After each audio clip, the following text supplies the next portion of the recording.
barely know each other. I know.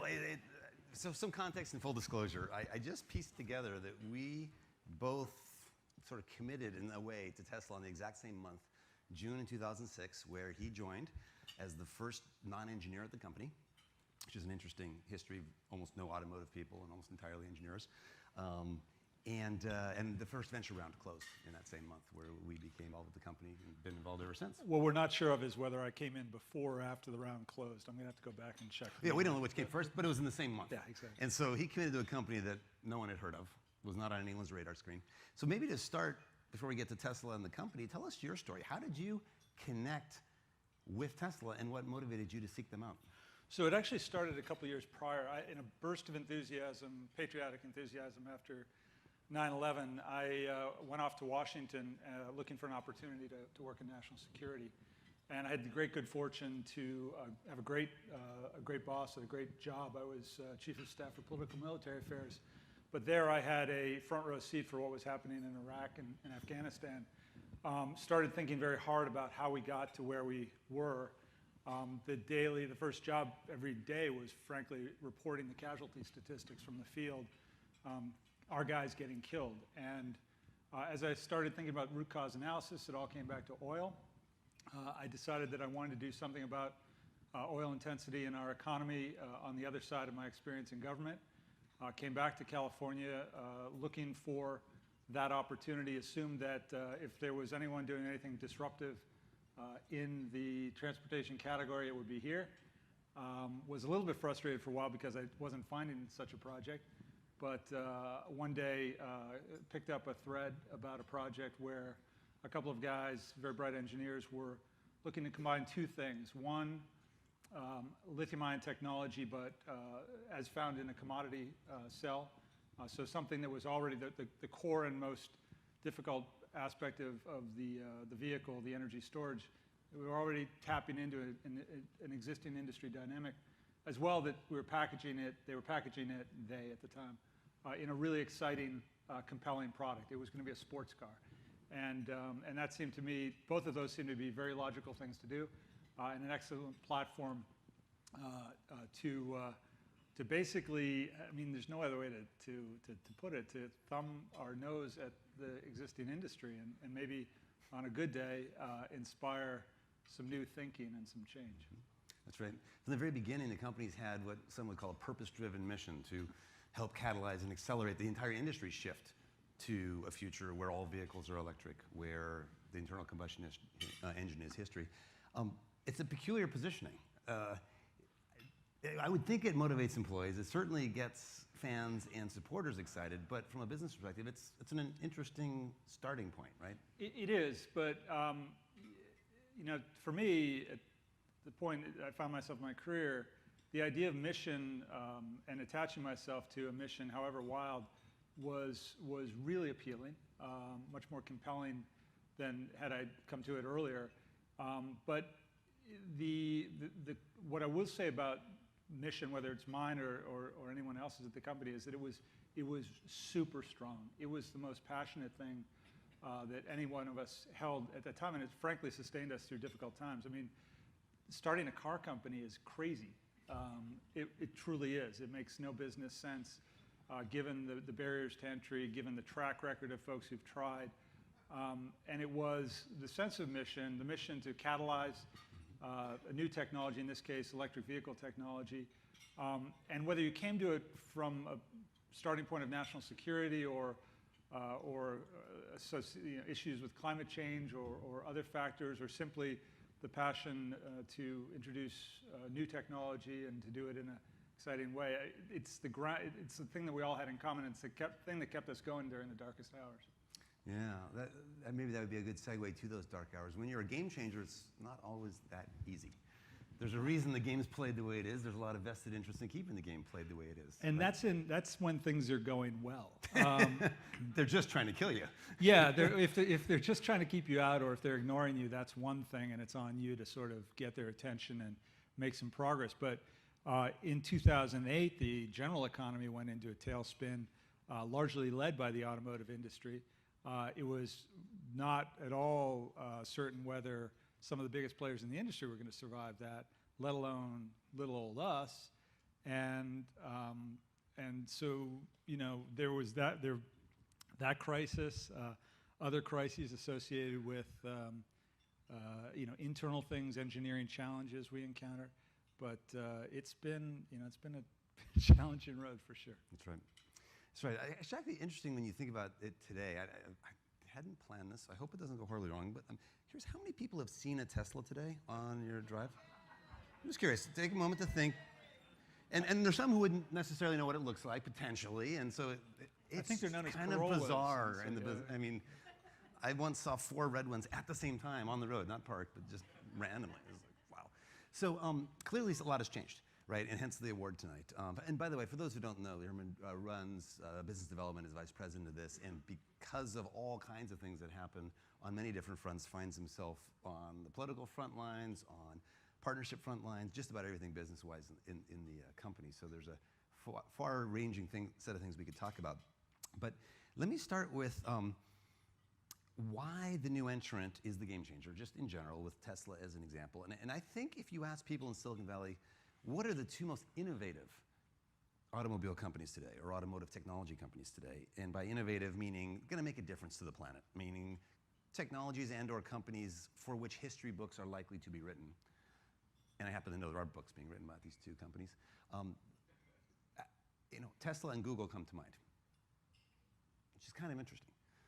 Both in Silicon Valley, both software-driven entrepreneurs at the helm, not traditional automobile companies. And so there's a Clayton Christensen sense of, hey, always new entrants lead change. That's what always happens. Is there anything special about electric vehicles, in particular in your mind, that makes it the new entrant that has to catalyze change? Well, first of all, we have the opportunity, and frankly, we have the necessity, because we either innovate or we die. I mean, we have to move forward. The reason why there's some sort of connectivity between these 2 entities, and why I think that the vector of innovation in this industry is moving in the direction it is, with more and more technology in the car, is that one of the things that we've done fundamentally is take so much of the mechanical element out of automotive transportation. Our cars are efficient, if only for the fact that we took a lot of moving parts, removed a lot of friction, heat loss, and so forth. It's a very efficient platform, but in so doing, we've essentially created a rolling computer. And that opens up all sorts of possibilities. And then when you make that manifest by taking all the switches, dials, and knobs off the dashboard, giving folks a huge touch screen, it opens up their imagination. And then when in parallel developments, you've got companies like Google looking at automotive driving, it simply expands the imagination. You can now imagine networks and connections and utilities and activities that could never have been contemplated 20 years ago. So I think that's why it's happening here, and that's, I think, why you're seeing this synergy, synchronicity, however you put it, between what is a very traditional sector, automotive, and the most advanced sector in our economy, high tech and technology. And you also see a lot of the traditional car companies going on the hybrid path, or patches to a gas burner. It's interesting when you look at the Tesla, and I'll try to toot his horn and his company's horn a little bit here. As if you haven't noticed, it's been a very well reviewed product, right, by the Motor Trends, Consumer Reports of the world, historically so, unlike almost any car in history. Leading folks like Road and Track to say it's the most important car ever released in American history. These are statements you wouldn't expect for a first product release. But then it gets the highest safety rating ever, not just 5 stars in all categories, but in the subtext and deep analytical dive in, I actually find it's the safest car on the road today, including SUVs.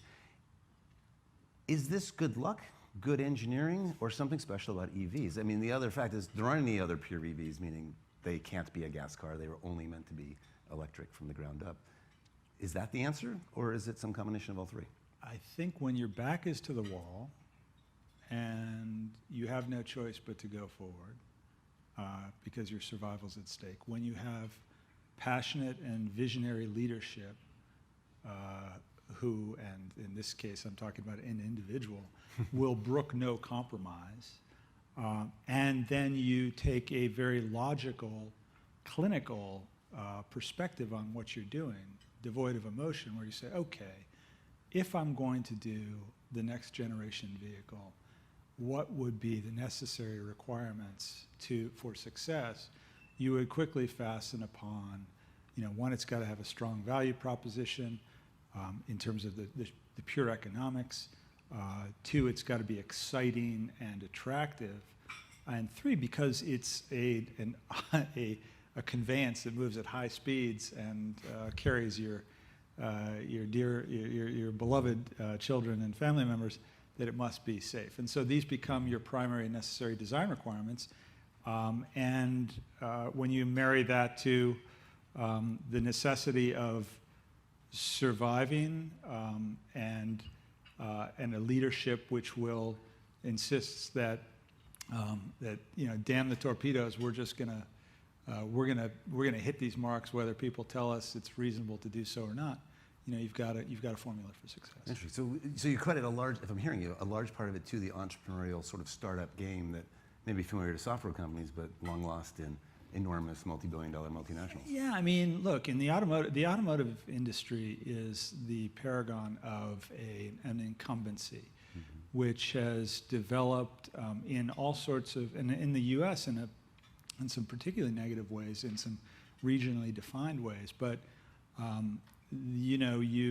every decision, when the magnitude of the enterprise is that large, every small decision is consequential in unusual ways. When it's a highly regulated industry, and when the incumbency has gone, into the public policy arena to sort of wall itself off from innovation, you find the disruptive dynamic when it actually plays out is more pronounced because it's been so long since that incumbent industry either had the instinct or the ability to innovate versus what these guys on the outside are doing. And so when that tension snaps, it's the effect, whether real or psychological, is much more pronounced. And I think that's what you're seeing now.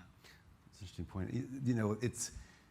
We're in an interesting period right now, especially in Silicon Valley, where you might be at that tipping point of sentiment, maybe even within this room, where perhaps a sizable number of folks might believe the premise that electric cars are desirable and might have a bright future.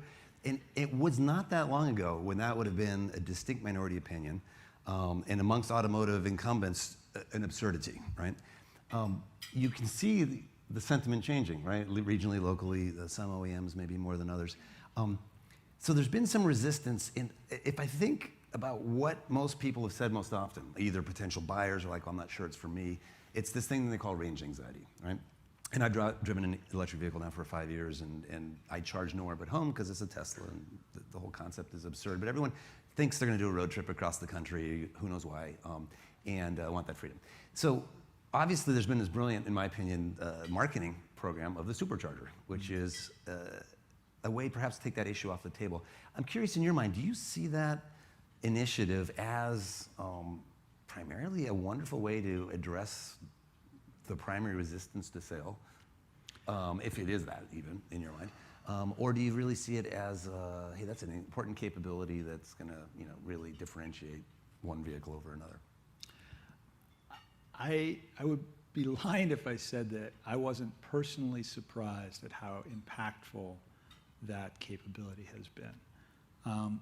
That having been said, I mean, for the longest time, we've been very aware of a mentality among American car buyers in particular that every car I buy has to be capable of doing everything that I would ever imagine it could do. Walking right past the statistics that say that more than 80% of Americans drive less than 40 miles a day. So really, do you need a long-range electric vehicle?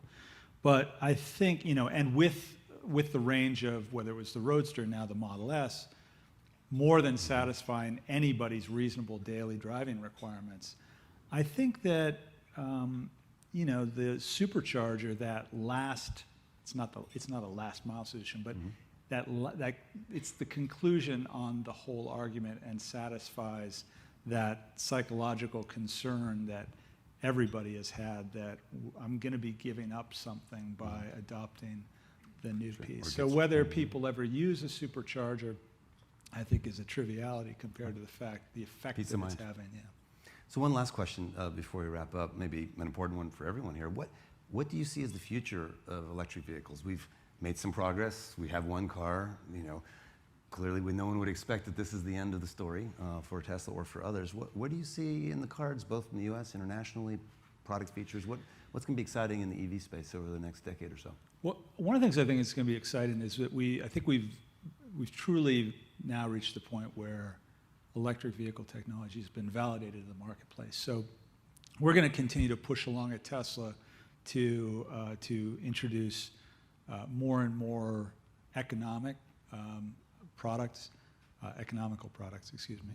So our Generation 3 vehicle, and we're going to continue to do that. I think that one of the most exciting dynamics is now that some of the most important majors, not just Nissan, but BMW, the work we're doing with Mercedes and Toyota are entering the market, and that's really important to fill. As we're getting there on our own, that they're filling as well. But I frankly think that the other dynamic, which is the most exciting to watch, is what new capabilities are going to be built into these vehicles now that they are much more than can be much more than a simple conveyance. When you marry an exciting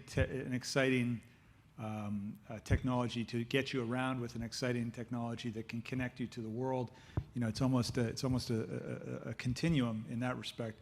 But I think that that's the development. All the things that you can do when you're in that car that you could never imagine doing before. I think that's the stuff that's exciting to watch. Fantastic. Well, thank you so much, and congratulations to Tesla Motors. Thanks.